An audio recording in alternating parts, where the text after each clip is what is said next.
Thank you, Madam President.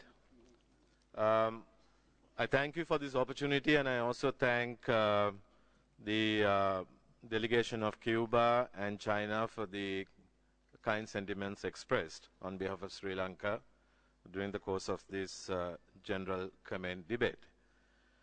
Madam President, many in this Council would agree that Sri Lanka has been a role model of consistently and unambiguously engaging with everyone in the Council, not just on this occasion but over the years.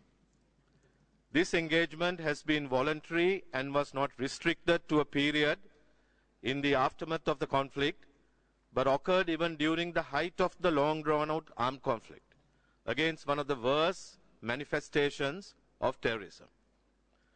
This transparent policy of sharing information has been out of a sense of responsibility as a member of the base of a systematic and organized campaign aimed at distorting and misinforming this Council and the outside world of the situation in Sri Lanka.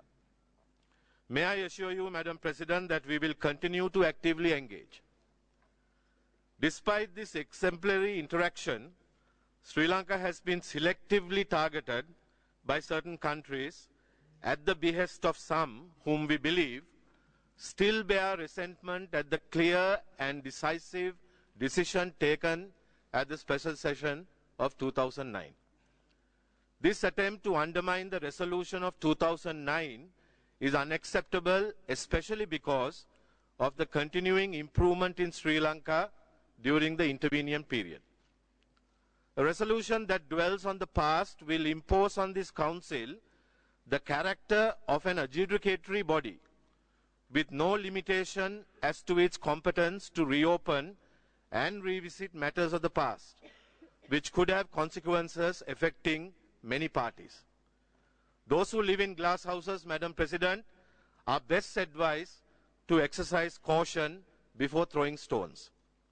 Madam President, we are a nation proud of our history, heritage and values as much as any other nation state in this Council and outside.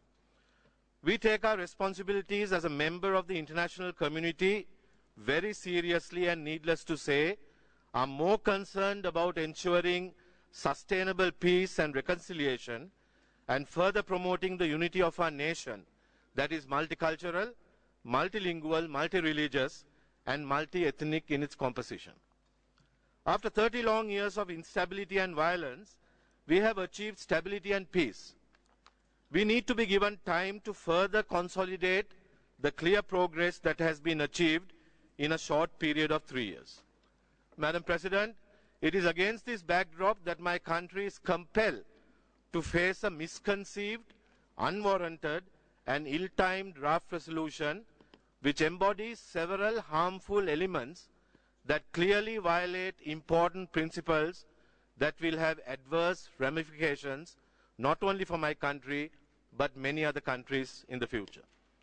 This is why, Madam President, we took a decision on a matter of principle that we will not accept such a resolution in an endeavor to also ensure that a bad precedent is not established by this Council. The way in which we deal with this matter today will decide whether or not purely parochial, if not political, agendas far removed from the promotion and protection of human rights will be permitted to prevail. Madam President, when we look at this draft resolution, it is clear that the founding principles of the Human Rights Councils, which are anchored in universality, impartiality, cooperation, non-selectivity, and objectivity, are being assailed. If we are true to our conscience, it is not difficult to concede that the situation in Sri Lanka does not warrant the attention and criticism in this resolution. We are clearly justified in asserting that we require time to realize comprehensive reconciliation. Madam President, this resolution also runs counter to the principle of international law that domestic remedies must be exhausted and should be the first resort prior to superimposing external mechanisms. In respect of Sri Lanka's situation, it is barely 3 months and not 3 years, Madam President, since the presentation of the domestic mechanisms report. It is fair for this Council to prejudge our commitment to all aspects of the domestic process at this juncture. Shouldn't we be given the time and space to continue this process of implementation and of reconciliation without undue interference? If this proposed intrusion is accepted by this Council, no domestic process would be free to deliver on its mandate unimpeded. Instead, a superimposition of an external mechanism would become the order of the day. I ask the question, Madam President, would all delegations in this Council subscribe to such abdication of sovereign responsibility and permit a usurpation of an independent nation's prerogative to act in its people's paramount interest? Madam President, we are aware that many delegations in this Council have consistently taken a principled stand on the appropriateness of country-specific resolutions in keeping with the spirit of the UN Charter. It is clear that the resolution before us is inconsistent with this principled position. We call upon all countries who value this principle to vote against this draft resolution. In conclusion, Madam President, we ask members of this Council to take an objective view of the Sri Lankan situation in its entirety and grant our people the necessary latitude to complete a process that has already begun. In keeping with past practice, we will voluntarily keep the Council informed of the progress made as we have done in the past. The Universal Periodic Review is the established procedure for this, and it should not be subverted. The draft resolution as presented seeks to create doubt in a sovereign and independent country's intent, resolve and capacity to implement the recommendations of its domestic mechanism without according to it a reasonable time for implementation. It also fails to acknowledge the steps taken and the progress made in the implementation process.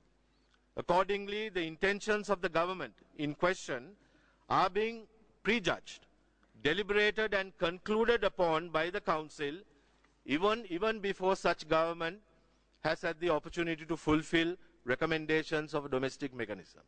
Furthermore, this resolution, if adopted, would undermine the principle of non-interference in matters within the domestic jurisdiction of a country. This resolution, if adopted, will not add value to the implementation process in Sri Lanka. On the contrary, it may well be counterproductive, and as such, those who have been using extreme pressure tactics in garnering support for this ill-timed and unwarranted initiative should be mindful of the responsibility that accompanies it. Let me assure you, Madam President, that the government of Sri Lanka will spare no effort to safeguard the sovereignty and independence of the motherland. As we defeated terrorism through resolute and united action, we will dedicate our efforts to guaranteeing equality, dignity, justice and respect of each and every Sri Lankan who have reposed their trust in our vision for the future. May I add, Madam President, that no one has to remind Sri Lanka about this responsibility. We have defeated one of the most ruthless terrorist outfits after 30 years of conflict to free our people. Ironically, proponents and sponsors of this resolution are among those who have polarized, who have proscribed the LTT and who now seek to give comfort to the proxies of this organization. The impact would be to encourage them to resume their activity under the protective umbrella of these countries and undermine a long-standing, well-established democracy such as Sri Lanka. Finally, Madam President, the resolution before this Council for consideration is not acceptable to Sri Lanka as the country concerned. To the sponsors and the co-sponsors of this resolution, I say, Madam President, only this: physician, heal thyself. Thank you very much.